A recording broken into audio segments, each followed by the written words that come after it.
Your lease is coming up. Maybe it's 18 months away, maybe 6. Either way, most business owners have the same questions. Does my landlord have to offer me a renewal? Do they have to tell me what the new rent will be? What happens if I miss that deadline? What happens if I do nothing? The answers can have a very real impact on your business, your operating costs, and in some cases, whether you get to stay in the space at all. Today, let's walk through what every commercial tenant should understand before their lease expires. I'm Susan, that commercial realtor. I work with tenants, owners, and investors across Burlington and the GTA. Lease renewals, they're one of the most commonly misunderstood components of a commercial lease.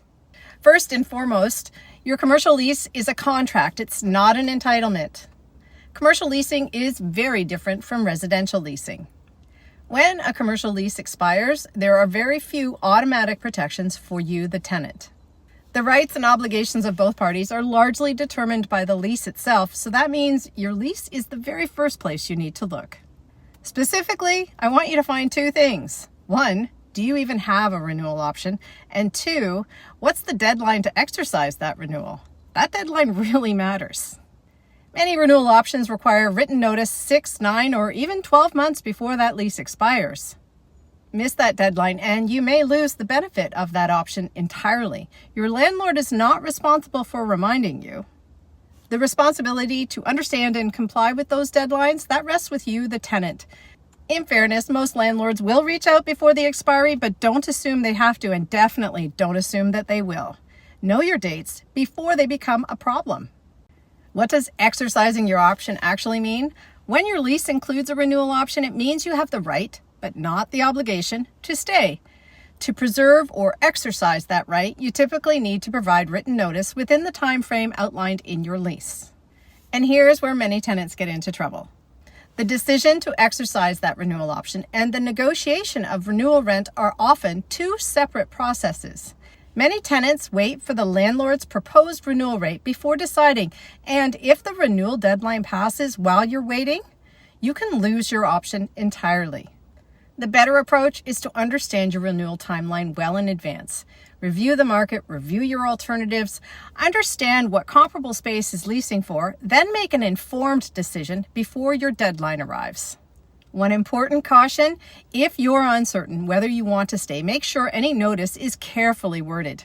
The language in that letter can have real consequences, so it's worth getting that part right. What if your lease has no renewal option? This is more common than you think, especially in older leases or shorter term agreements. If you have no renewal option, here's your reality. Your landlord can choose not to renew with you at all, and they can go ahead and lease it to another tenant. They can offer you a new lease at a completely different rate. None of that means you're powerless. It means you need to start the conversation earlier than you're thinking, especially when there's no remaining option to renew. If they don't want to renew you, you need to know that part as soon as possible. Generally, I recommend beginning this renewal discussion with your commercial realtor at least 12 months out. That gives you time to negotiate properly and time to look at alternatives in the market if the landlord's number doesn't work for you. The worst position to be in is needing to stay, having no options, starting conversations at 90 days out, and having a landlord who knows exactly how little time you have. Of course, you could do nothing. If your lease expires and you stay in the same space without signing a new agreement, you enter into what's called overholding. Chances are good you really didn't read that clause because most leases define what overholding looks like, and it's often a month-to-month at a higher rent, sometimes 150% to 200% of what you were paying. Overholding is not a strategy. It's a holding pattern that costs more and protects you less. Your landlord can terminate that agreement with relatively short notice, though the exact timeline will depend on your lease language and circumstances. Here's what I tell every business owner when their lease is coming up. Start 12 to 18 months out, not 6. Pull out your lease and find your renewal option and deadline immediately, like right now. If you know you want to stay, start that conversation early. Review the market, evaluate your alternatives, and develop a clear strategy before your renewal deadline arrives. Then negotiate the rate with full knowledge of what the current market looks like. Get someone in your corner who knows what comparable spaces are leasing for in Burlington and across the GTA, because your landlord absolutely does. The renewal conversation feels like it should be simple, and yet it rarely is.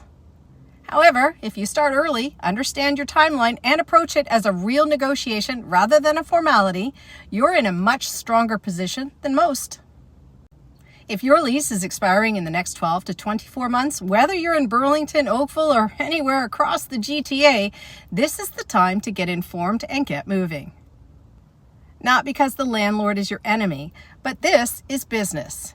And they've done this before, and the more prepared you are, the better the conversation goes for everyone. Hit like, subscribe, and follow along. I'm Susan, that commercial realtor, built for business, backed by data, negotiating with bite. And now that you know about lease renewals, what are you going to do about it?